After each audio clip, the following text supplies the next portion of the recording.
എല്ലാവർക്കും പ്രൊമോ റിവ്യൂയിലേക്ക് സ്വാഗതം. ഈ റിവ്യൂ ഇഷ്ടപ്പെടുവാണെങ്കിൽ ഒന്ന് ലൈക്ക് ചെയ്തും സബ്സ്ക്രൈബ് ചെയ്തും സപ്പോർട്ട് ചെയ്യണേ. അപ്പോൾ നന്ദുവിന് ആകെ വിഷമമാട്ടോ. അനി ചെല്ലാൻ പറഞ്ഞതാണ്. ഇനി അനി അതിൻ്റെ പേരിൽ എന്തെങ്കിലും പ്രശ്നം ഉണ്ടാക്കുമോ എന്നൊക്കെ ഇങ്ങനെ ആലോചിച്ച് വിഷമിച്ചിരിക്കുമ്പം നയനി ചോദിക്കുന്നുണ്ട്, എന്താ നിൻ്റെ മുഖത്ത് എന്തോ ഒരു വിഷമം പോലെ എന്ന് ചോദിക്കുമ്പോൾ ഒന്നുമില്ല എന്ന് പറയും. പക്ഷേ നയനി അത് സമ്മതിച്ചു കൊടുക്കുകയല്ല. അതൊന്നുമല്ല, എന്തോ വിഷമം ഉണ്ടല്ലോ നിനക്ക് എന്നിങ്ങനെ പറയുമ്പം കനക പറയുന്നുണ്ട്, നാളെ കഴിഞ്ഞ് പോകുമല്ലേ, അതിൻ്റെ വിഷമമായിരിക്കുമല്ലേ നന്ദൂട്ട എന്ന് ചോദിക്കുമ്പം പിന്നെ വിഷമമില്ലാതിരിക്കും, ആദ്യമായിട്ടല്ലേ നിങ്ങളെല്ലാവരെയും ഇങ്ങനെ പിരിഞ്ഞ് നിൽക്കാൻ പോകുന്നത് എന്നിങ്ങനെ നന്ദു പറയുന്നുണ്ട്. പിന്നെ ആദർശിനെയാണ് കാണിക്കുന്നത്.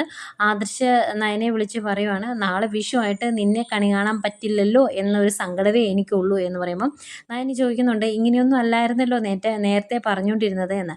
അന്നേരം ആദർശ് പറയും, അന്ന് അങ്ങനെ പറഞ്ഞു, കാരണം അന്നത്തെ ഭൂതനിയായ ഭാര്യയല്ലല്ലോ ഇപ്പം, മാറ്റം വന്നല്ലോ എന്ന് ആദർശ് പറയുന്നുണ്ട്.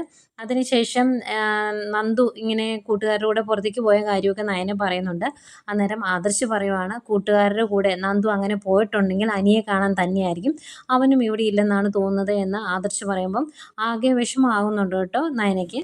പിന്നീട് നന്ദുവിനെയാണ് കാണിക്കുന്നത്. നന്ദു അനിയുടെ അടുത്ത് ചെന്നു. എന്നിട്ട് അനിയെ കാര്യങ്ങളൊക്കെ പറഞ്ഞ് മനസ്സിലാക്കിക്കുന്നുണ്ട്. എന്നിട്ട് പറയും, ഈ ഒരു സാഹചര്യത്തിൽ നമുക്കിനി ഒരിക്കലും ഒന്നാകാൻ സാധിക്കില്ല എന്നിങ്ങനെ നന്ദു പറയുമ്പോഴേക്കും ആകെ വിഷമാകുന്നുണ്ട് എനിക്ക്. എന്നിട്ട് പറയും, നീ കാര്യങ്ങളൊക്കെ മനസ്സിലാക്കണം, കാരണം ഇതിൻ്റെ പേരിൽ എൻ്റെ തല തിന്നുകൊണ്ടിരിക്കും എൻ്റെ വീട്ടുകാരെന്ന് പറഞ്ഞ് നന്ദുവിൻ്റെ വിഷമം നന്ദു അനിയോട് പറയുന്നുണ്ട്.